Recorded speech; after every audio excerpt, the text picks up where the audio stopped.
성도 여러분 안녕하십니까? 오늘 드디어 2019년 제1기 요한계시록 연구 제13과 마지막 주간을 맞이했습니다. 우리 사자와 어린 양으로 대표되는 우리 예수님의 모습, 아주 위세와 위력을 가지신 그분이 이 세상 역사의 마지막을 승리로 장식할 것을 그 장면을 마지막으로 보여주는 제13과 오늘 공부하겠습니다. 제목은 내가 만물을 새롭게 하느라, 요한계시록 21장 5절에서 따온 것입니다. 다 함께 읽어보십시다. 기억절 시작. 보좌에 앉으신 이가 이르시되 보라 내가 만물을 새롭게 하노라 하시고 또 이르시되 이 말은 신실하고 참되니 기록하라 하시고. 요한계시록 21장 5절 말씀입니다. 만물을 새롭게 합니다. 만물이 거듭납니다. 이 이야기를 오늘 보겠습니다. 자, 첫째 날은 어린 양의 혼인잔치. 성경에는 우리 구원의 역사를 자꾸 혼인잔치와 비유하고 있지 않습니까? 혼인잔치. 그 다음에 이미 16장 16절에 있었던 아마겟돈의 그 전쟁이 이제 종막을 구합니다. 최후예요. 그렇게 되자 전쟁이 끝나고 전개되는 세월이 천년기라고 하는 천년왕국, 천년기이고, 그 다음에 이어지는 내려온 새하늘과 새 땅의 모습과 그 새하늘과 새 땅의 수도인 새 예루살렘 이야기로 아주 광명하고 영광스러운 광경으로 이 요한계시록이 끝나고 세상 역사가 끝납니다. 오늘은 주로 19장에 있는 말씀이지만은 마지막 22장까지에 있는 말씀을 띄엄띄엄 공부하게 되겠습니다. 이제 예수님께서는 그분의 영원한 나라로 우리를 인도하시러 곧 오실 것이고 우리는 거기에 가서 살게 될 것입니다. 이제 남아있는 부분은 앞으로 이 역사가 어떻게 마무리될 것인지, 마무리된 후에 어떤 절차가 생기고 무엇이 이 땅에 내려올 것인지 그거 보여주는 것입니다. 예수님 이 땅에 오시면 심판을 시작합니다. 의로운 자는 영원한 생명을 얻고 불의한 자는 영원한 멸망을 당하게 될 것인데, 그 마지막 쟁투의 결말이 바로 아마겟돈 전쟁의 종결이라고 할 수 있습니다. 자, 우리 하나님의 백성은 정말 용감하게 우리 주님을 맞이할 준비를 해야 할 것입니다. 자, 어린 양의 혼인잔치 이야기입니다. 여기 요한계시록 좀 나옵니다만은 그게 기뻐하며 그의 영광을 돌리세 어린 양의 혼인 기약이 이르렀고, 여기 각 시대의 대쟁투 426페이지로부터 428페이지를 띄엄띄엄 언급, 인용하고 있습니다. 너무나 잘 아는 이야기이기 때문에 교과서 읽기를 권하면서 이건 지나가겠습니다. 여기 19장 8절에 보면은 그에게 허락하사 빛나고 깨끗한 세마포를 입게 하셨은즉 이 세마포는 성도들의 옳은 행실이로다. 뭐 이런 얘기 쭉 하고 있습니다. 자, 요한계시록 19장 7절로 9절, 이 구절을 우리 유 목사님 좀 읽으시고 이어서 좀 설명을 해주실래요? 예, 안녕하십니까. 일요일 첫째 단원은 어린 양의 혼인잔치에 대한 공부입니다. 해당되는 구절은 계시록 19장 7절, 8절, 9절인데요. 우리가 즐거워하고 크게 기뻐하며 그에게 영광을 돌리세. 어린 양의 혼인 기약이 이르렀고 그의 아내가 자신을 준비하였으므로 그에게 빛나고 깨끗한 세마포 옷을 입도록 허락하셨으니 이 세마포 옷은 성도들의 옳은 행실이로다 하더라. 천사가 내게 말하기를 기록하라. 어린 양의 혼인잔치에 청함을 받은 자들은 복이 있도다 하고 또 내게 말하되 이것은 하나님의 참되신 말씀이라. 근데 이에 앞서서 이 장면이 나오는 문맥을 좀 잠시 훑어보겠습니다. 먼저 19장 방금 7절부터 9절까지를 보았는데요. 1절부터 6절까지에 보시면은 거기 여러 음성이 하나님을 찬양하는 것을 보실 수가 있습니다. 여기 5번의 할렐루야 찬양이 나옵니다. 1절, 3절, 4절 그리고 5절에 하나님께 찬송하라 이런 말씀이 나오는데 이것도 히브리 말로 하면은 할렐루야죠. 그리고 6절에 다시 할렐루야가 있습니다. 첫째와 둘째는 이미 이루어진 일에 대해서, 즉 음녀를 심판하신 것에 대해서 기뻐하며 찬양하는 것입니다. 셋째와 넷째 할렐루야는 24장로와 네 생물이 보좌에 앉으신 하나님께 경배하면서 또 할렐루야 하나님을 찬양합니다. 끝으로 다섯째는 가장 큰 소리가 들립니다. 허다한 무리의 음성과도 같고 많은 물소리와도 같고 큰 우레소리와도 같은 소리로 할렐루야 하는데, 이제는 미래를 전망하면서 전능하신 하나님께서 영원히 통치하시는 것을 경축하는 것이죠. 이제 이어서 오늘 19장 7절로 9절은 어린 양의 혼인잔치가 언급됩니다. 이 구절을 요한복음 14장 1절로 3절과 함께 읽어보면 그 의미를 좀 더 잘 이해할 수가 있습니다. 우리가 흔히 재림의 허락 이런 제목을 붙여서 자주 읽고 또 암송하기도 하는 구절이지요. 너희는 마음에 근심하지 말라. 하나님을 믿으니 또 나를 믿으라. 내 아버지 집에 거할 곳이 많도다. 그렇지 않으면 너희에게 일렀으리라. 내가 너희를 위하여 거처를 예비하러 가노니 가서 너희를 위하여 거처를 예비하면 내가 다시 와서 너희를 내게로 영접하여 나 있는 곳에 너희도 있게 하리라. 여기서 이 부활하에서 하늘로 가신 그리스도 예수님께서 마침내 그분의 교회와 재결합하시는 모습을 옛날 이스라엘의 그 혼인 풍습을 예증을 들어가지고 설명한 것을 어린 양의 혼인 잔치 이 구절에서 볼 수가 있습니다. 성경 시대에 그 이스라엘에서는 그 신랑이 결혼할 때 신랑이 먼저 신부의 집을 찾아가서 신부의 아버지 예비 장인어른을 만나서 그 다음에 지참금을 지불하면서 결혼 계약을 먼저 맺었다고 합니다. 지참금을 일단 지불하고 이렇게 약속을 맺고 나면은 신랑 신부가 아직 한 집에 한 방에 같이 살지는 않지만 법적으로 혼인이 성립되는 것입니다. 그러면 이제 신랑은 다시 자기 집, 자기 아버지의 본가로 돌아와서 그다음에 신부를 데려와서 함께 살 신혼집을 준비합니다. 다 준비가 되면 돌아와서 신부를 신혼집에 데려다가 함께 살게 되는 것이죠. 그럼 그 사이에 신부는 또 혼인 잔치를 준비하는 것입니다. 예수님도 이 땅에 오셔서 그분의 신부인 교회를 위하여 발발이 십자가에 돌아가시면서 그분의 목숨을 피 흘리시면서 돌아가시면서 결혼 지참금으로 지불하셨습니다. 그리고 그분의 신부인 우리 교회를 위한 처소를 예비하러 지금 하늘에 가 계십니다. 그러면서 다시 와서 내가 너희를 나 있는 곳에 데려가겠다고 하셨죠. 신부는 그 사이에 아무것도 안 하고 그냥 막연히 기다리고만 있는 것은 아닙니다. 그러니까 우리의 구원도 단순히 전적으로 은혜로 구원을 얻는 것이지만 그것이 그냥 가만히 있는 아무것도 안 하는 수동적인 경험은 또 아닌 것입니다. 구원의 여정의 매 발걸음마다 하나님은 우리가 반응하는 것을 좋아하시고 또 기다리고 계십니다. 혼인날 되면은 신부는 목욕을 하고 향수를 바르고 또 이렇게 아름다운 보석으로 단장을 했습니다. 그런데 그 모든 과정에 신부의 친구들 또 함께 있는 사람들이 시중을 들고 도와주었다고 합니다. 시중을 드는 사람은 신부가 입을 옷을 마련해서 주고 또 심지어 신부가 옷을 입을 때도 그것을 다 그 시중 드는 사람이 입혀 주었습니다. 이 신부의 옷은 그 음녀가 우리가 전에 공부했던 음녀가 입은 그 붉은 옷 아주 그 사치스럽고 뻔뻔한 그런 옷이 아니라 빛나고 깨끗한 세마포라고 이 말씀했습니다. 시중 드는 사람이 옷을 다 옛날 이스라엘 결혼에서 입혀주었던 것처럼 우리의 그 구원의 옷, 의의 옷도 그렇게 전적으로 은혜로 제공되고 우리에게 입혀지는 것이라고 했습니다. 그래서 이 장면을 이렇게 좀 정리해 볼 수 있겠습니다. 혼인잔치는 예수님과 교회의 결합이다. 또 새 예루살렘은 그분의 신부다.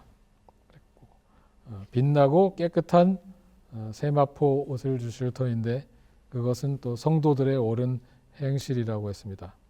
그런데 그 옳은 행실은 우리의 노력으로 어떤 도덕적으로 선한 행실을 하고 그래서 되는 것이 아니고 그리스도와의 연합의 결과로서 그분의 은혜로 우리에게 입혀주신 의가 우리의 행실을 통해서 표현이 되는 것입니다.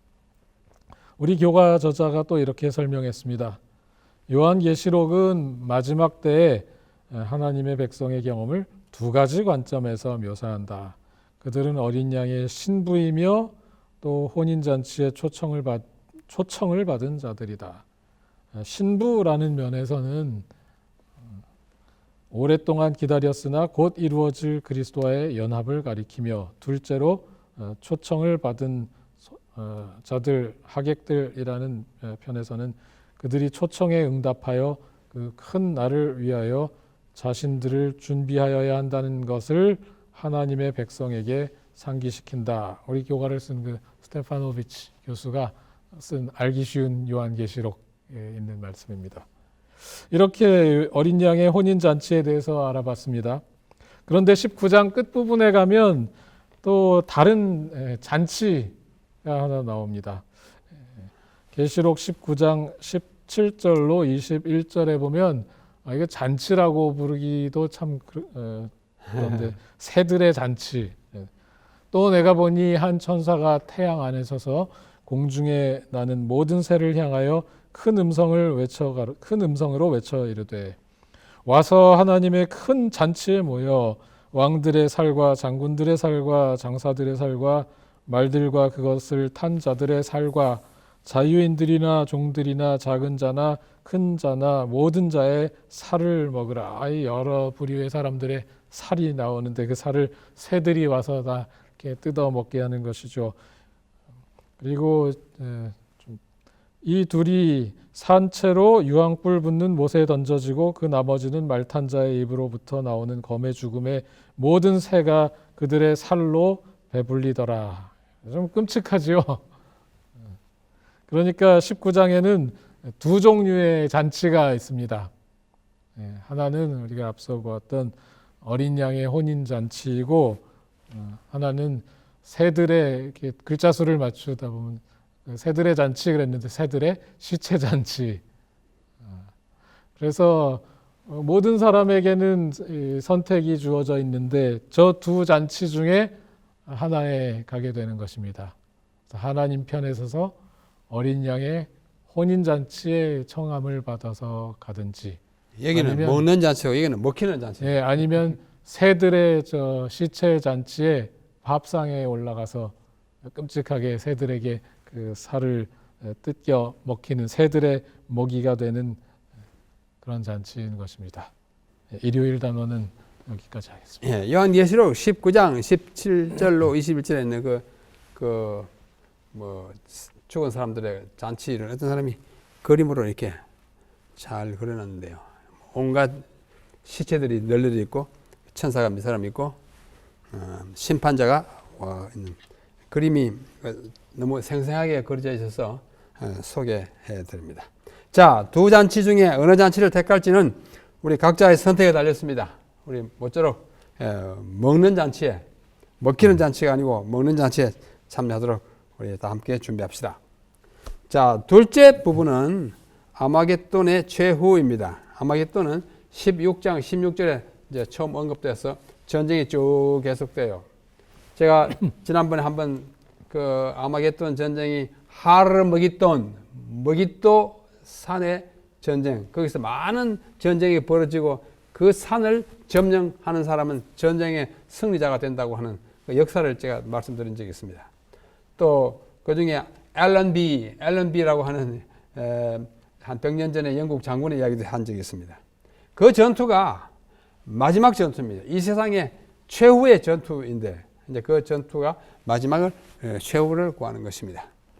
또 내가 보니 하늘이 열린 것을 보니 보라, 그 이름은 중심과 진실이라, 그가 공의로 심판한 한 분이 나타나였어요. 그분이 흰 말을 탄 아주 굉장한 모습의 사람으로 나타납니다. 자, 이 19장 11절로 16절을 제가 읽으면서 이 그림은 이 구절을 그대로 말을 그림으로 옮긴 것입니다.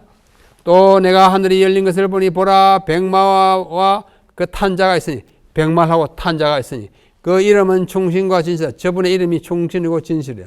그가 공의로 심판자로 오십니다. 싸우더라. 그 눈이 불꽃 같고 보이죠? 눈이 불꽃이 비치는 것 같습니다. 그 머리에 많은 멸관이 있어요. 또 이름 쓴 것이 하나가 있으니 자기밖에 아는 자가 없고 또 그가 피 뿌린 옷, 붉은 옷 입었죠? 옷을 입었는데 그 이름은 하나님의 말씀이라. 말씀이라 이게 뭐예요? 로고스입니다. 로고스. 요한계시록에 딱 한번 예수님을 말씀이라 그러는데 이 얘기예요. 로고스입니다. 요한복음 1장 1절에 태초에 로고스가 말씀이 계시니라. 이 말씀이 곧 하나님이고 하나님과 함께 계시고 말씀이 육신이 되어 예수님이에요. 말씀이라. 그 다음에 또 친히 하나님 곧 전능하신 이의 맹렬한 진노의 포도주 틀을 밟겠고 이제는 복수의 포도주를 나오는 것입니다. 그 옷과 그 다리에 이름 쓴 것이 있으니 만왕의 왕이요 만주의 주라. 저 다리에 자세히 보면 이름이 써 있어요. 뭐 그림을 저렇게 많이 보여주는 하겠지만은 우리는 불갑을 청각뿐만 아니라 시각을 작용하는 것이 기억과 이해에 도움이 되는 것입니다. 그래서 많이 그렸고 또 그린 것을 우리가 함께 보는 것입니다. 그 다음에 이제 각시대정투 640부터 641페이지인데요. 너무 길어서 다 읽지는 않겠지만 마지막 심판의 장면, 심판자로 오시는 분의 모습을 조금 설명해 놨기 때문에 몇 권 읽겠습니다. 그 사람의 손바닥 반만한 검은 구름이 동쪽에서 나타난다. 이는 초기 문집에 나오는 예수님의 재림 모습과 같은 맥락입니다. 그것은 그리스도를 두르고 있는 구름인데 멀리서는 어둠에 쌓인 것처럼 보인다. 하나님의 백성들은 그것이 인자의 징조임을 깨닫는다. 그들은 엄숙한 침묵 속에서 그 구름이 땅으로 점점 가까워짐을 주목한다. 그 구름은 점점 밝아지고 영광스럽게 되어 마침내 커다란 흰 구름이 되는데 그 아래는 타는 물과 같고 광명한 빛이 있고 예수님의 모습이에요. 막 마지막으로 싸우는 거예요. 그 이름이 충신과 진실이라고 했죠. 싸워요. 신실한 사람들이 싸웁니다. 거룩한 천사들 곧 수를 헤아릴 수 없는 큰 무리가 하늘의 노래를 부르면서 그분의 길을 수행한다. 하늘은 찬란한 천천만만의 천사들로 충만해진 것 같다. 그 광경은 사람의 붓으로 묘사할 수 없고 사람의 마음으로 그 찬란한 모습을 가히 상상할 수 없다. 아까 그 탁월한 화가는 비슷하게 그렸지만 그것보다 훨씬 더 영광스러운 모습으로 장엄한 모습으로 나타날 것입니다. 그래서 이 장면이 우리에게는 큰 위로와 격려가 되고 이제 주님과 함께 하지 않는 분들은 다 멸망을 당할 것입니다. 성경의 이야기는 두 백성의 이야기입니다. 하나님의 그리스도의 백성과 마귀의 백성이에요. 두 도시의 이야기입니다. 예루살렘과 바벨론 이야기입니다. 우리가 바벨론 시민이 될 것인가 예루살렘, 새 예루살렘의 시민이 될 것인가 이 선택이 우리에게 남은 것입니다. 그래서 우리 주님이 재림하실 때는 성도들이 부활합니다. 교회에 보내는 권면 34페이지죠. 예수께서 불꽃에 쌓여 구름을 타고 강림하실 때에 그분의 은나팔이 울려 퍼졌다. 쫙 불 거예요. 데살로니가전서 4장에 있는 것처럼 주께서 천사장의 호령과 하나님의 나팔로 친히 하늘로 쫓아 강림하시리니 굉장한 장면이죠. 티끌에 잠드는 자들이 다 일어날 것입니다. 그분을 맞이하려고.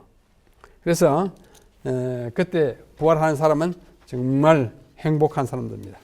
요한계시록 20장 6절 이 첫째 부활에 참여하는 자들은 복이 있도다 거룩하다. 그때 하나님과 그리스도의 제사장이 되어 1000년 동안 이제 왕노를 하겠다 해가지고 천년기가 시작합니다. 이 천년기에 대한 이야기를 우리 하 목사님이 말씀해 주시죠. 네. 예, 우리 부탁합니다. 자, 우리 천년기에 대한 이야기요. 이 천년기에 대해서 세 가지로 좀 말씀드리겠습니다. 첫째는 천년기에 대한 여러 학설들, 그 다음에 성경적 천년기는 어떤 것인가, 그 다음에 거기에서 특별히 하나님의 백성들이 이 기간 동안에 왕노릇 한다는 말이 있는데 그게 무슨 말인지를 좀 말씀드리려고 합니다. 여기 보면은 이 전 천년설, 후 천년설, 무 천년설의 말이 나오는데 이 말은 영어에 나오는 이거를 그대로 번역한 것입니다. 그런데 내용은 어떤 면에서 이게 번역한 것과 반대의 뜻을 갖고 있어요. 전 천년설은 재림 후에 지상에 복천년을 건설할 것이라고 하는 것입니다. 그 다음에 후천년설이라는 것은 재림 전에 지상에 복천년 건설을 한다고 주장하는 설입니다. 이 두 설의 그 중심은 어디 있냐면은 지상에 복천년이 이루어진다고 하는 것입니다. 재림 전이든 후든. 그 다음에 이 무천년설이라고 하는 것은 실질적인 천년이라기보다 하나의 상징적인 것으로서 하늘에서 지금 그리스도가 성도들과 함께 교회를 다스린다고 주장하는 것입니다. 이 세 것을 갖다가 좀 더 그 내용을 이해를 돕기 위해서 이렇게 보시면 아마 맞을 것입니다. 여기에 조금 전에 전천년설의 말은 천년 전 예수님이 오신다는 천년 전 재림설이고, 후천년설이라 하는 말은 천년 후 예수님이 오신다고 하는 그런 설입니다. 무천년설은 상징적 천년기라고 하는 그런 뜻을 가지고 있습니다. 자, 이 천년 기간 동안 전에 화살표는 예수님 오시는 거죠. 네. 천년 전 예수님 재림이에요. 그런데 전천년 하니까 천년이 먼저 있는 것 같이 느낌이 네. 들어요. 전천년설이라고 말은 하지만 사실은 뭐예요? 천년 이전에 예수님 오신다. 네. 후천년은 천년기 다음에 천년 후에, 사실 천년 후설, 천년 전설 이렇게 하면 돼요. 근데 자칫하면 반대하고. 자, 이런 것이 있고요. 또 이어서요. 그런데 이 세 가지의 천년설은 전혀 성경적이지 않습니다. 그렇다면은 성경이 말하는 천년기는 어떤 것인가?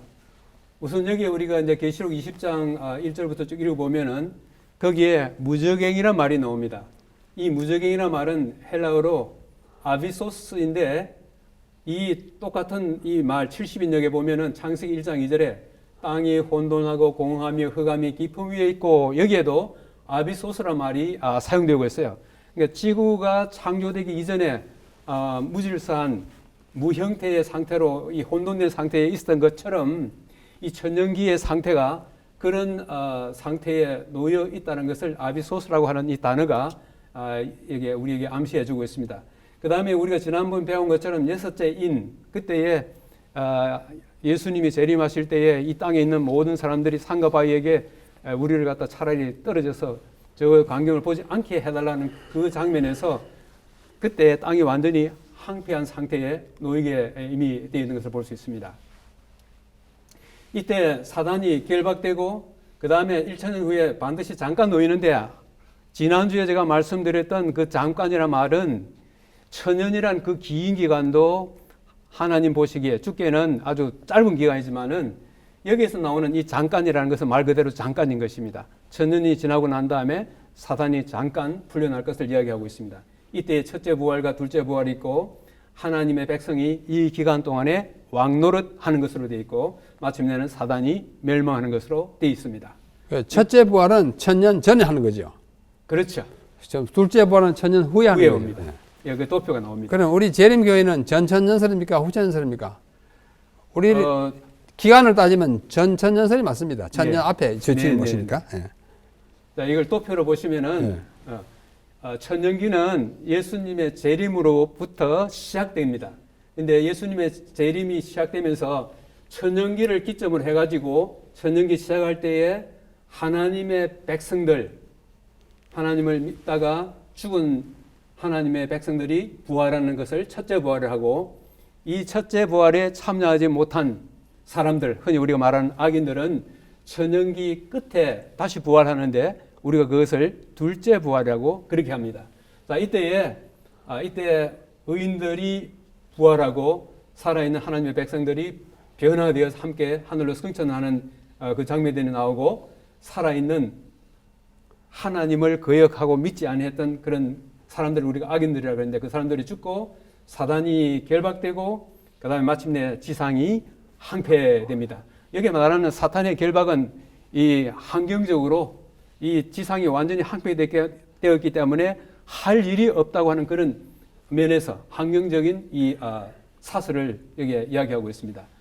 그 다음에 이제 천년기 끝에는 새 하늘과 새 땅이 이제 여기서 내려오고, 그 다음에 악인들이 부활하고 사탄이 말 그대로 잠깐 풀려나고, 그렇게 되었을 때에 여기에 나온 이 부활한 사람들과 사탄이 새 예루살렘을 공격할 때 마침내 하늘에서 불이 내려와서 이들을 갖다가 멸절하는 사건이 나오고, 그 다음에 새 하늘과 새 땅이 나옵니다. 근데 여기서 저에게 이 장면을 갖다 다시 설명해 주는 것이 그 다음에 또 나오는데, 여기에도 앞에 있는 내용과 유사합니다만은 더 자세히 알고 싶으신 분은 자료를 아마 요청하시면 될 것 같습니다. 근데 제가 여기에서 좀 관심 있는 것은 뭐냐면은 이 기간 동안에 하나님의 백성들이 왕노릇한다, 그런데 그게 도대체 무슨 말인가 하는 것입니다. 그러니까 이제 왕노릇한다는 말을 영어로 보면 통치한다, 그런 뜻을 갖고 있는데, 여기 보면 그거에 대한 설명을 이해를 좀 더 돕기 위하여 고린도전서 6장 2절 3절에 성도가 세상을 심판하게 된다는 것을 여러분은 모르십니까? 우리가 천사들도 심판하리라는 것을 여러분은 모르십니까? 현대인의 성경에 그렇게 되어 있습니다. 여기 보면은 성도가 심판한다는 것이 되어 있는데, 이게 뭘 의미하는가? 그 다음입니다. 여기 보면은 그들 하나님의 백성이 하나님과 그리스도의 제사장이 되어 천년 동안 그리스도와 더불어 왕노릇하리라. 그게 계시록 20장 6절에 나오고 있어요. 여기에 대해서 이 Science of Times 1906년 10월 24일에 첫째 부활과 둘째 부활 사이에 천년 동안 악인에 대한 심판이 진행된다. 이때 의인들은 왕이요 하나님의 제사장이 된다. 그래서 왕과 제사장으로 왕노릇한다, 그 말은 곧 이들이 심판한다고 하는 그런 의미를 여기에서 담고 있습니다. 구약 시대에는 지금은 우리가 행정과 사법, 입법이 상권 분리되어 있지만은 구약 시대에는 행정과 사법이 분리되지 않고 왕이 통치와 심판을 다 같이 했습니다. 솔로몬에게 재판 받으러 간 두 아기 어머니 있지 않습니까? 그래서 아까 심판하겠다 그 말은 왕 되겠다는 말 똑같은 것이라는 걸 우리 하 목사님 하신 말씀하십니다. 오케이, 감사합니다. 우리 재림교회는 재림 먼저 하고 천년이 전개된다는 것을 이제 가르칩니다. 물론 전천년설에도 조금 다르게 하는 게 있지만 큰 그룹으로 따지면 우리는 전천년설이 성경적으로 맞다고 생각하고 있습니다. 실제로 그렇습니다. 그러면 이 재림과 천년기 사이는 어떤 일일까? 제가 이 성경 구절을 한 7개, 8개 이렇게 뽑아왔는데요.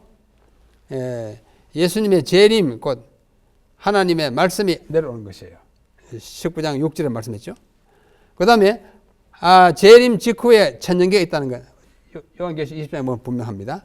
그 다음에 악인의 부활과 성천이 있습니다. 의인의 부활과 성천이 있습니다. 공중에서 그걸 다 맞아야 갑니다. 근데 그게 이 악세이라고 하는 말에 오해가 있어요. 뭐냐면 제가 죽은 자들을 잠자는 자를 데리고 오시리라. 그러면 잠자는 자들 저기 하늘나라에 먼저 가 있다가 같이 내려오는구나, 이렇게 오해합니다. 그 오해는 정말 오해예요. 이 악세라고 하는 말은 데리고 오는 것이 아니고 데리고 가는 것까지 다 포함. 헬라어에는 가고 오고의 구별이 없습니다. 에르호마에 가다 오다 다 돼요. 그래서 그러니까 그들을 데리고 가시는 것을 표현하고, 오셔서 함께 가는 것을 표현하는 것이, 하늘에 먼저 가진 사람은 꺼지면 내려 와가지고 우리 같이 가는 것이 아니라는 거예요. 그 다음에 재림의 약속, 그 다음에 하늘 오심을 보겠다, 악인의 눈을 다 하는 것은, 제일 마지막에 히브리서에 보면은 두 번째 나타나시리라. 성경에 딱 한 번 사용된 두 번째입니다. 다시 이런 많아요. 그러나 두 번째 수를 말한 것은 히브리서 9장뿐이에요. 그래서 우리는 정말 두 번째라는 재림교회 이름이 아주 분명한 것입니다. 자, 이렇게 되면은 이제 새 하늘과 새 땅이 이 세상에 내려옵니다. 유 목사님, 새 하늘과 새 땅은 어떻게 생겼을까요? 그야말로 새 하늘과 새 땅인데 그러면 이 땅이 없어지고 새로 내려옵니까? 여기 성경 구절과 함께 좀 설명을 부탁합니다. 예, 넷째 날 주제는 새 하늘과 새 땅입니다. 이제 흐름을 쭉 보시면 19장 제일 끝에 보시면은 짐승이 잡히고 거짓 선지자도 함께 잡히고 그 둘이 산채로 유황불 붙는 불못에 던져지지요. 그래서 짐승과 거짓 선지자가 이렇게 멸망당합니다. 그리고 20장 끝에 방금 우리가 공부했던 천년기 이야기죠. 거기 천년이 다 지나고 나서 마귀가 잠깐 놓였다가 그 다음에 용을 잡은 용이 잡힙니다. 옛 뱀이요 마귀요 사탄이라. 천년 동안 결박당한 다음에 제일 마지막에 이제 마귀가 결국 불과 유황못에 던져집니다. 그러니까 그 앞서 이미 짐승과 거짓 선지자 던져졌고 이제 마지막으로 마귀도 던져지고 이렇게 해서 이 땅에서 죄는 완전히 죄의 원흉들은 완전히 멸망당하고 죄는 박멸되게 되었습니다. 그리고 나서 21장에 와서는 요한이 새 하늘과 새 땅을 드디어 보게 되는 것입니다. 이제 계시록 21장과 22장 요한계시록의 마지막 두 장일 뿐만이 아니라 성경 전체에서도 두 장만 남게 되는데 여기에서 우리는 새 하늘, 새 땅, 새 예루살렘의 모습이 얼마나 아름다운지 또 거기서 우리가 겪게 될 그 경험들이 얼마나 아름답고 감격스러운 것인지 보게 됩니다. 21장 1절로 4절을 제가 한번 보겠습니다. 또 내가 새 하늘과 새 땅을 보니 처음 하늘과 처음 땅이 없어졌고 바다도 다시 있지 않더라. 또 내가 보매 거룩한 성 새 예루살렘이 하나님께로부터 하늘에서 내려오니 그 준비한 것이 신부가 남편을 위하여 단장한 것 같더라. 내가 들으니 보좌에서 큰 음성이 나서 이르되 보라 하나님의 장막이 사람들과 함께 있음에 하나님이 그들과 함께 계시리니 그들은 하나님의 백성이 되고 하나님은 친히 그들과 함께 계셔서 모든 눈물을 그 눈에서 닦아 주시리니 다시는 사망이 없고 애통하는 것이나 곡하는 것이나 아픈 것이 다시 있지 아니하리니 처음 것들이 다 지나갔음이로라. 사실 이 성경 66권의 마지막 결론이 이 두 장에 정말 깊은 의미가 있습니다. 어떤 학자는 이 두 장만 연구해가지고 거기에 구약 성경 전체가 다 들어있다고 이렇게 해서 제가 이 책인데요. 제목이 The End of the Beginning. 그래서 이 사람은 이 계시록 21장과 22장 안에 구약의 모든 내용이 첫 제목은 뉴 제루살렘, 새 예루살렘, 그다음에 새 성전, 새 언약, 새 이스라엘 이런 식으로 해가지고 이 안에 신명기도 들어있고 이사야도 들어있고 에스겔도 들어있고 구약 전체가 이 성경의 마지막 두 장에 다 들어있다고 하는. 누가 쓴 책이죠? 윌리엄 덤브렐이라고 하는 학자가 쓴 덤브렐. 아주 흥미있는 주제의 책입니다. 좋은 책입니다. 자, 다시 21장 우리 공부로 돌아와서 여기 새 하늘 새 땅 할 때 새 또는 새로운이라는 단어가 나왔습니다. 그리스어로 헬라어로 카이노스라고 하는 단어인데요. 우리말에 새로운이라는 뜻으로 옮겨지는 그리스어에는 대표적인 두 가지가 있습니다. 하나는 네오스라고 하는 단어이고 하나는 지금 우리 본문에 나오는 카이노스입니다. 네오스는 아주 딱 보기에도 영어의 new하고도 굉장히 비슷한 단어인 것처럼 보이죠. new하고 같은 여기서 나오는 단어죠. 그런데 이 두 말의 차이점 어떤 식으로 새로운 것인가 제가 좀 보여드리겠습니다. 여기 볼펜이 한 자루 있는데 이걸 쓰다가 이제 날 가지고 다 써가지고 못 쓰게 됐습니다. 그럴 때 이거 하나만 더 사와 누구한테 이렇게 심부름을 시키면은 똑같은 걸 이걸 새 걸로 사옵니다. 이게 네오스입니다. 네오스. 네. 똑같은 물건인데 이건 낡아서 이제 못 쓰게 됐으니까 이제 나중에 새로 만든 거 네오스입니다. 그런데 어떤 사람이 와가지고 이거 이번에 새로 나온 건데 이건 색깔도 둘이나 나오고 셋이나 나오고 훨씬 잘 써지고 이 디자인도 아름답다면서 이걸 써보라고 합니다. 이게 뭐냐면 카이노스인 아하. 것입니다. 그래서 이 네오스는 그냥 시간적으로 새로운 것, 이것은 그렇지만 형태와 품질, 이 질적으로 다르고 새로운 것, 이것을 의미하는 것인데 우리 새 하늘과 새 땅 할 때 이 새로운 것은 카이노스입니다. 전혀 이전 것은 지나갔음이로라. 질적으로 다른 전혀 새로운 세상을 하나님께서 만드시고 우리에게 주시려고 기다리고 계십니다. 그 다음으로 우리 교과에서 1절에 바다도 다시 있지 않더라라는 말에 대해서 좀 설명을 하게 됐는데요. 이 구원받은 새하늘 새 땅에 새 세상에 바다가 없더라 이 말을 보고 좀 의아해하시거나 심지어는 좀 서운해하시는 분들도 있습니다. 저도 가끔 한 번씩 이렇게 바닷가에 가서 바다를 보면 참 그 풍경이 아름답고 보는 것이 좋습니다. 특히 뭐 바다의 해양 스포츠, 레저, 해양 레저 이런 거 좋아하시는 분들은 바다가 없다고 하니까 뭐 그냥 좋지 않다가 아니라 아주 서운하고 그렇게 하시는 분들이 있습니다. 그런데 여기 쓰인 이 요한이 쓴 바다라는 말에는 그리스어 원문을 보면 거기 이제 해 달라서 해 영어의 the 같은 정관사입니다. 그래서 그냥 아무 바다나가 아니고 그 바다라고 번역을 할 수가 있겠습니다. 그럼 그 바다는 어느 바다냐? 지금 요한이 반모섬에 유배와 있지 않습니까? 날마다 보는 게 바다입니다. 근데 지금 요한이 무슨 즐거운 마음으로 관광 와서 있는 것이 아니고 억지로 붙잡혀 있기 때문에 정말 보고 싶은 자기 친구들, 사랑하는 교회 다 있는데 정말 바다가 가로막고 있는 것입니다.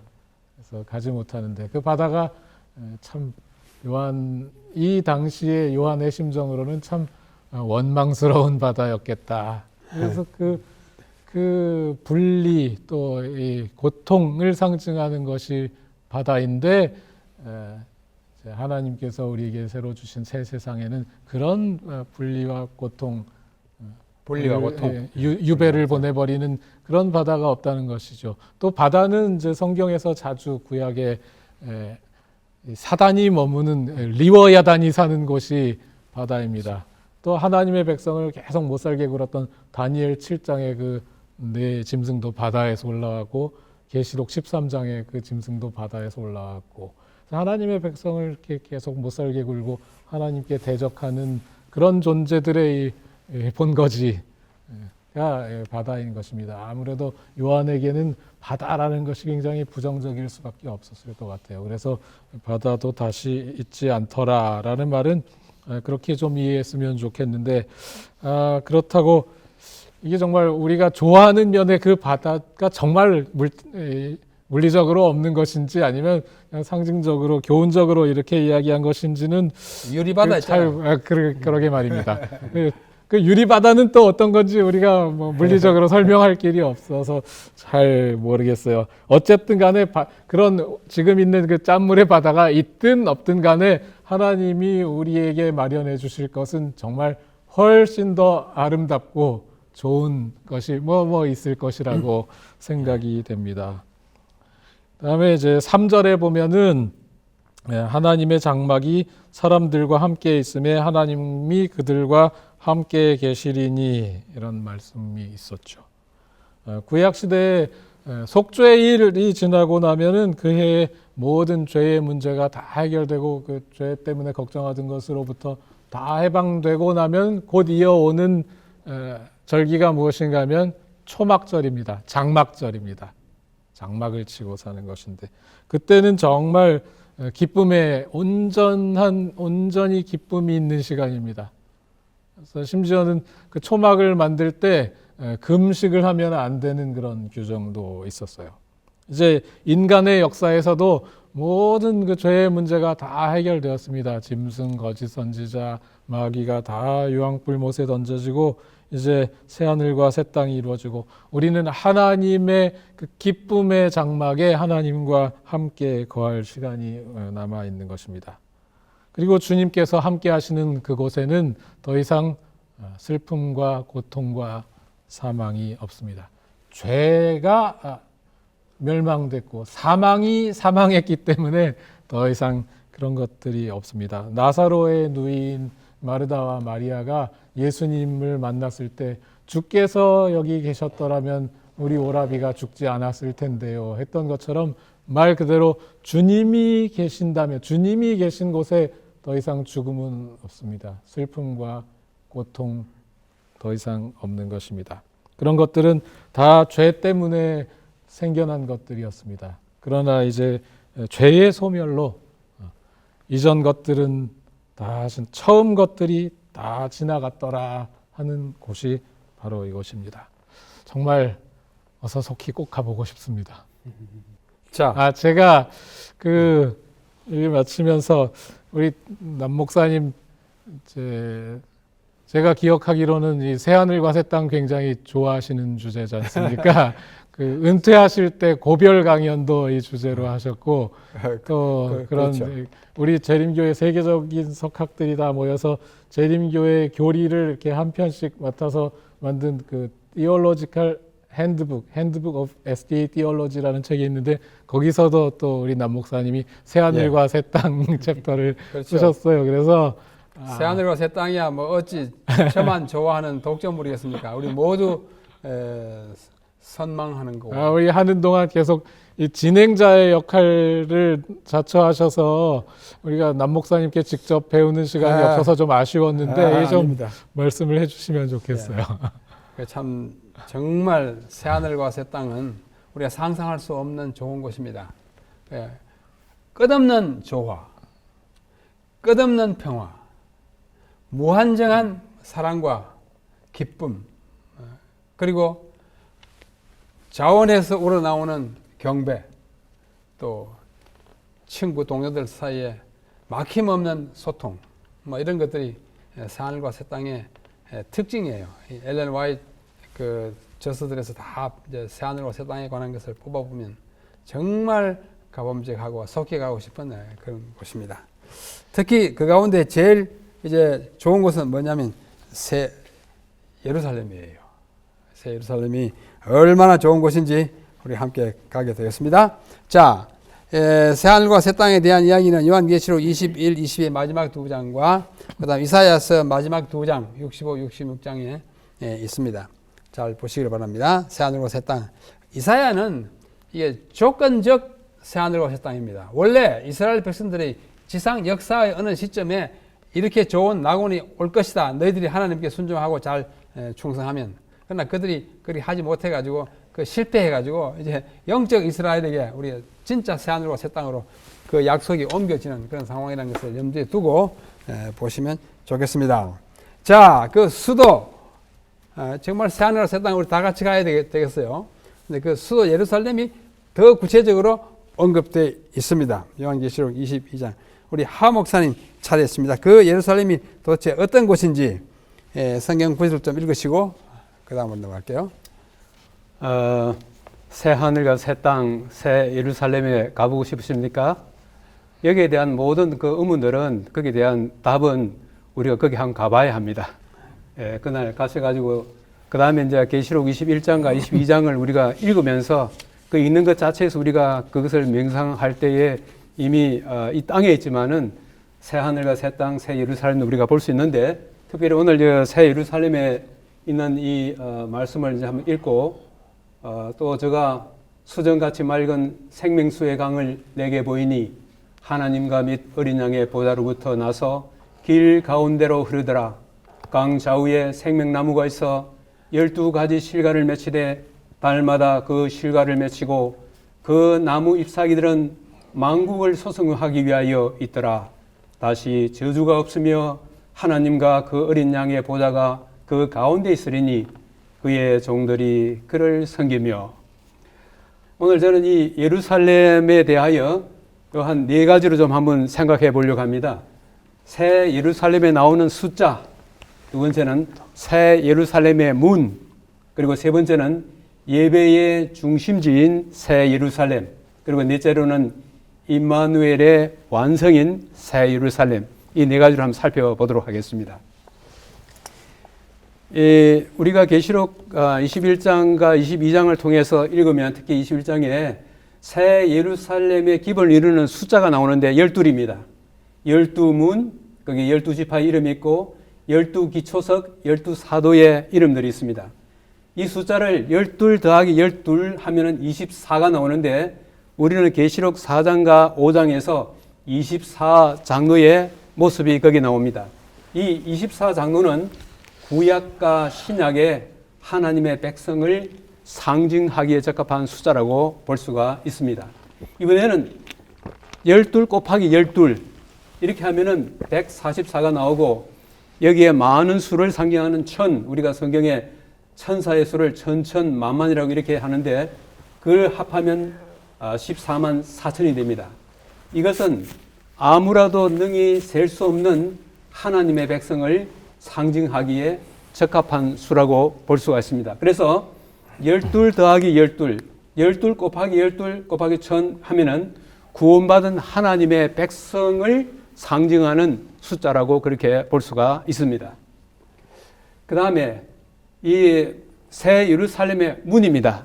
여기 보면은 이 사면에 한 면에 3개의 문, 그래가지고 12개의 문이 있는데 이스라엘 12지파에 3지파씩 한 면을 갖다가 그렇게 되어 있는데 이것은 새 예루살렘은 뭐 나중에 뒤에 나올지 모르겠는데 이 에덴 동산에서 나올 때에 거기에 그 생명나무로 가는 길을 갖다가 들어가지 못하도록 두루드는 하얀검이 있었는데 거기 에덴으로 들어가는 문은 딱 하나밖에 없었어요.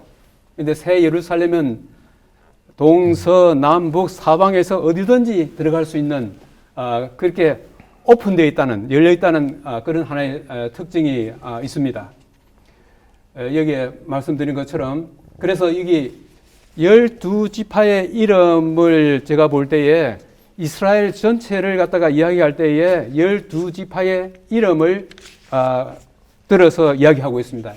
그래서 12지파는 이 각 나라와 족속과 방언과 백성이라는 이 말과 평행을 이루고 있다고 그렇게 보고 있습니다. 그래서 나중에 구원받은 하나님의 백성도 동서남북 사방에서 오는 그것을 여기 12이라고 하는 이 숫자가 상징적으로 보여주고 있다고 생각하는 것입니다.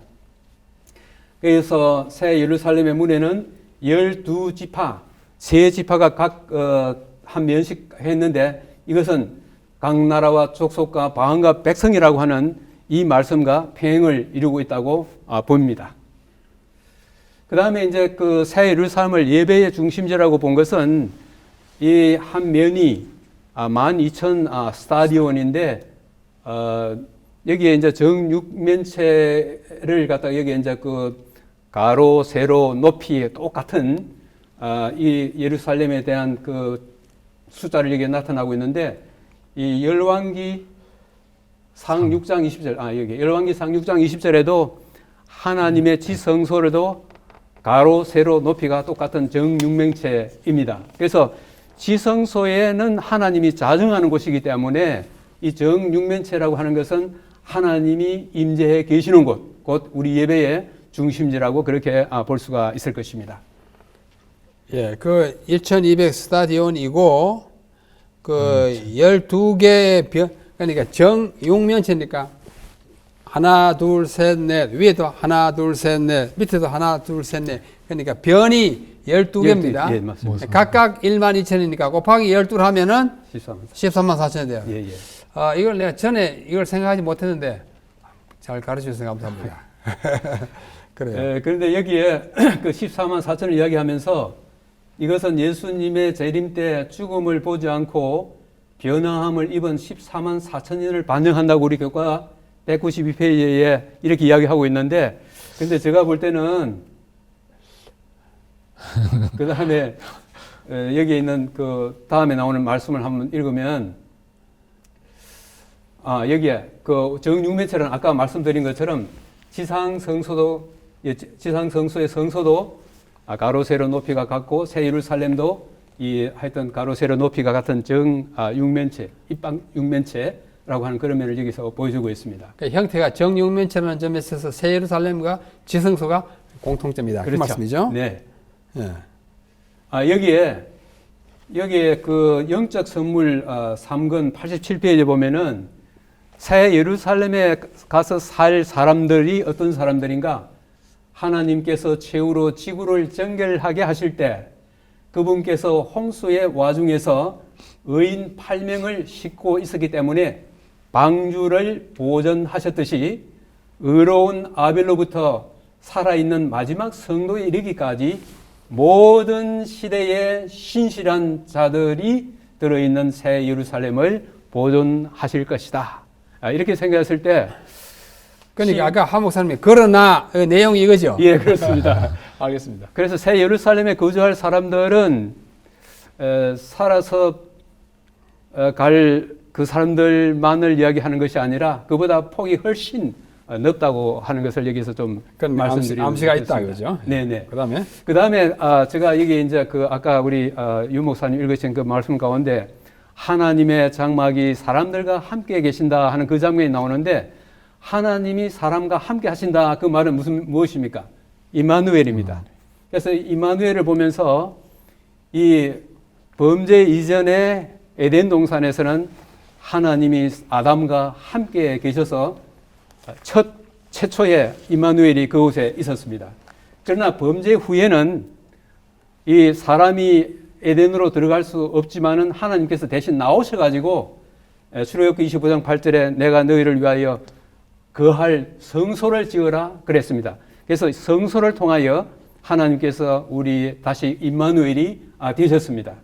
그 다음에 하나님이 이번에는 사람이 되어 오셔서 임마누엘이 되어 오셔서 우리와 함께 계시게 되었습니다. 이사야 7장 14절, 마태야 1장 21절부터 23절 예수 그리스도께서 우리의 임마누엘이 친히 되셔가지고 하나님으로서 사람이 되셔 우리 곁에 오셔서 임마누엘이 되셨습니다. 예수님이 떠나가시면서 내가 떠나는 것이 너에게 유익이라 그렇지 않으면 보혜사 성령께서 오시지 않겠다 그랬는데 여기에 이제 여기 하나 좀 빠졌네요. 이게 뭐냐 하면은 예수님이 떠나시고 난 다음에는 성령께서 우리의 임마누엘이 되셔서 오신 것입니다. 고린도전서 3장 16절에 너희는 너희 안에 계신 성령의 전인 줄을 알지 못하느냐 한 것처럼 현재 지금 우리는 무엇을 통해서 임마누엘을 경험하고 있느냐 하면은 성령을 통하여 우리가 임마누엘을 경험하고 있습니다. 이제는 마지막 새 예루살렘에서 아까 말한 것처럼 하나님의 장막이 사람들과 함께 이게 계신다. 그래서 궁극적으로는 새 예루살렘에서는 임마누엘이 최종적으로 완성되어 우리가 하나님께 함께 다시 사는 그 영광스러운 그 장면이 우리를 위해서 남아 있습니다. 감동적입니다. 네. 감사합니다. 이것도 마저 설명하십시오. 네. 이걸 갖다가 도표로 좀 그리면은 제가 여기에 Back to 에덴이라고 말을 했는데 에덴에서 시작돼 가지고 구약에서는 성소를 통하여 임마누엘이 되시고 그 다음에 예수님 오셔서 친히 하나님이 사람이 되어 오셔가지고 우리의 임마누엘이 되시고 예수님이 성천하신 다음에는 성령을 통하여 우리 속에 이제는 아주 곁이 아니고 우리 안에 계셔서 우리의 임마누엘이 되시고 마침내는 그게 이제는 현실로 돌아와가지고 새 예루살렘에서 다시 하나님이 우리와 함께 계시는 임마누엘이 완성되면서 에덴으로 다시 되돌아가는 것으로 말씀드리겠습니다. 쫓겨났다가 돌아와서 다시 재결합하는 것. 네네. 가족, 아버지 가족과 같이 하는 것입니다. 네. 감사합니다.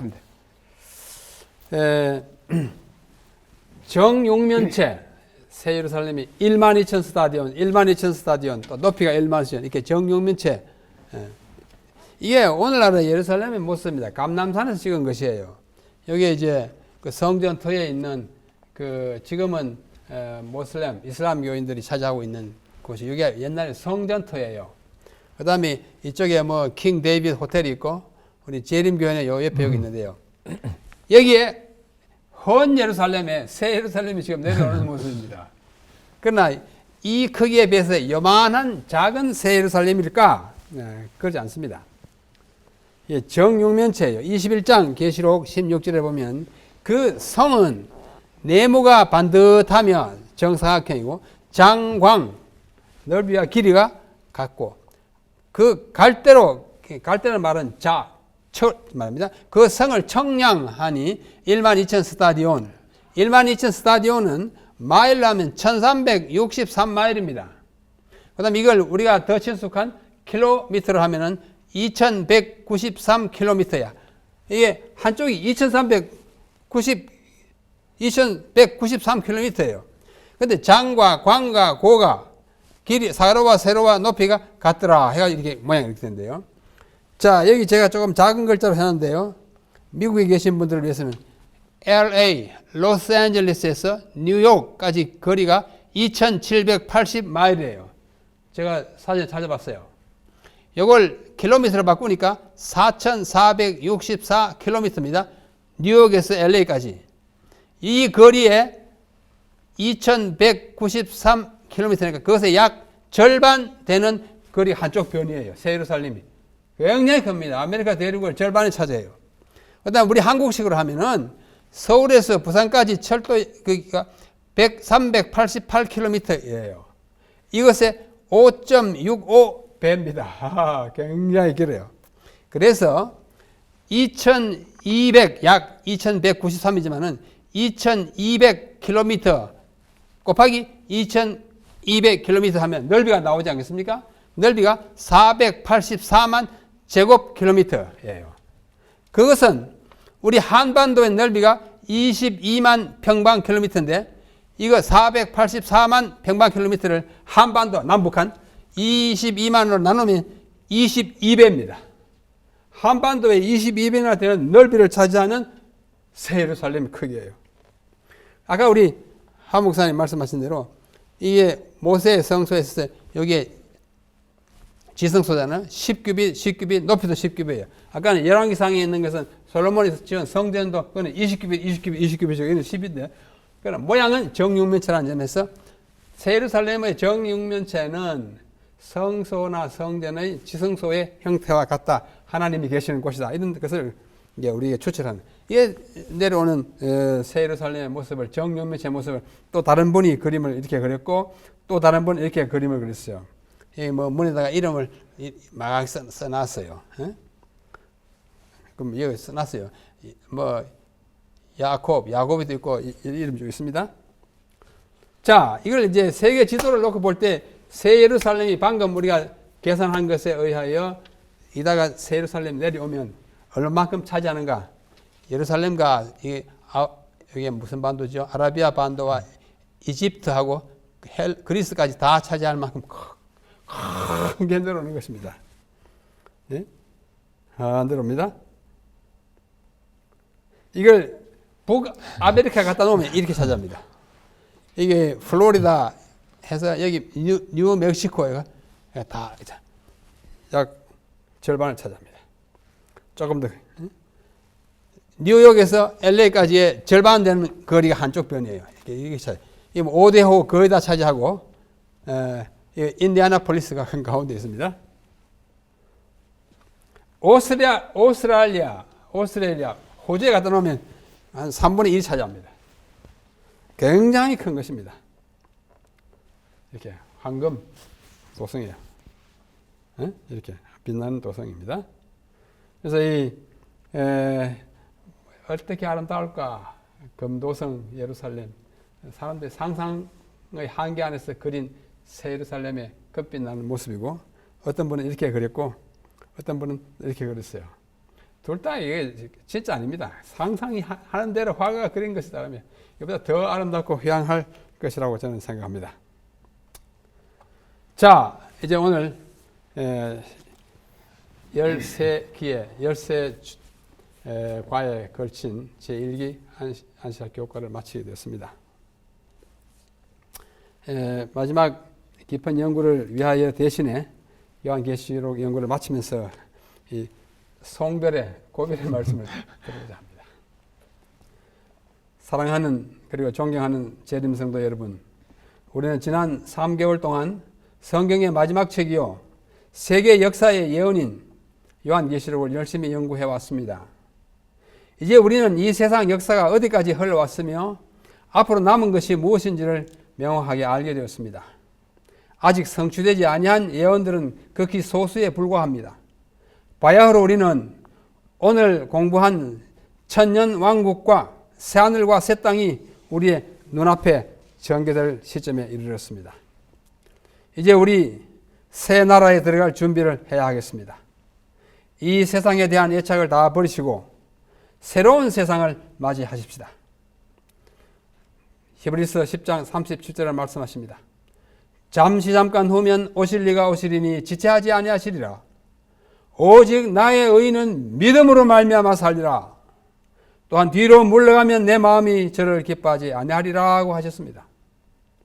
우리 모두 결코 뒤로 물러가는 믿음이 아니라 앞으로만 나아가는 믿음으로 하루하루를 살아가십시다.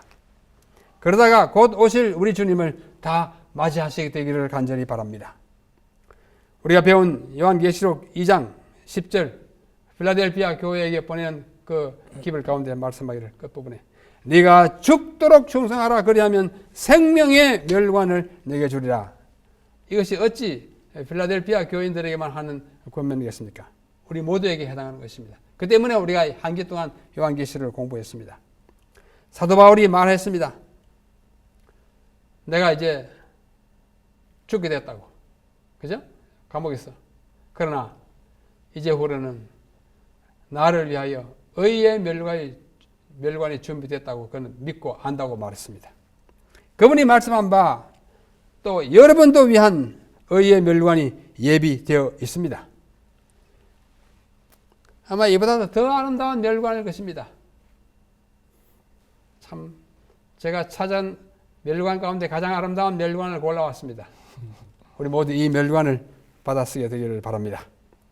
이 멸관, 승리의 멸관, 우리 앞에서 공부했죠? 멸관 두 가지 있어요. 승리의 멸관하고 왕 통치의 멸관. 승리의 멸관, 생명의 멸관을 속히 받았을 수 있도록 우리 모두 신실하게 살고 충실하게 전도하며 사십시다. 요한계시록의 주인공이신 예수 그리스도, 즉 그 모든 내용을 증거하신 이가 말씀하시기를 요한계시록 22장 20절 마지막에서 두 번째입니다. 내가 진실로 속히 오리라 하셨습니다. 이렇게 말씀하실 때 우리도 요한계시록을 다 공부한 우리도 이 요한처럼 한 마음으로 소리를 높여서 아멘 주 예수여 오시옵소서라고 외치게 되기를 바랍니다. 성도 여러분, 한 기 동안 저희들의 서투른 교과 해설을 1만 회 이상이나 이렇게 접속해 주셨다 하니 참 감사합니다. 1과 2과 3과는 1만 3천 몇 회 접속했더라고요. 경청해 주시고 자주 들어주셔서 대단히 감사합니다. 저희 자신들이 은혜를 많이 받고 여러분들의 격려에 진심으로 감사합니다. 이제 우리 주님 오실 때에 우리가 이번에 이것을 공부했으므로 좀 더 확실하게 주님을 맞이하고 그분의 오심을 준비하게 되기를 간절히 바라면서 주 예수의 은혜가 모든 이들에게 있을지어다라고 마친 요한계시록의 마지막 절의 이 은혜와 축복이 여러분 모두의 것이 되고 또 우리의 간절한 소망임을 전해드리면서 우리 13과에 걸친 공부를 다 마치겠습니다. 이제 마지막으로 우리 목사님들 한 말씀씩 작별 인사하시고 마치겠습니다. 하 목사님 먼저 말씀하십시오. 일어나세요.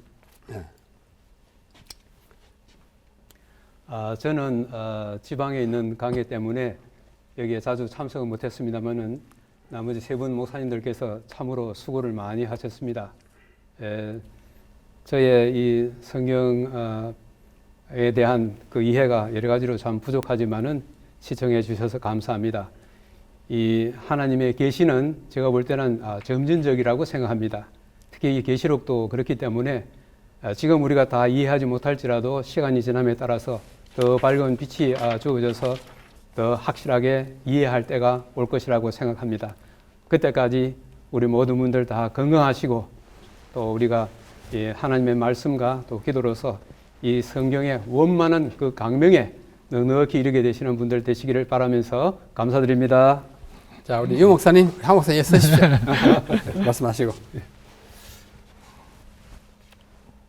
감사합니다. 한 기 동안 우리 존경하는 선생님들 모시고 또 시청해 주시는 우리 성도님들과 함께 요한계시록 하나님의 말씀을 함께 연구하고 또 나눌 수 있는 그런 시간이 있어서 참으로 감사하게 생각합니다. 앞으로도 우리 모두 계속해서 요한계시록 열심히 연구하고 또 계시록뿐만이 아니고 매 기마다 이 안교 교과 연구를 통해서 성경에 대해서 더 깊이 연구하고 이해하게 되시고 그리고 또 하나님에 대한 그 깊은 애정, 하나님이 우리와 함께 하시는 것 늘 경험하면서 다 함께 사는 그런 아름다운 성도의 경험을 하게 되시기를 바랍니다. 감사합니다. 감사합니다. 여러분 안녕히 계시고 또 속하신 교회에 충성하시고 우리 주님 오실 때 다 만나 뵙기를 간절히 바라면서 저희들 이제 물러가겠습니다. 함께 인사하겠습니다. 안녕히 계십시오.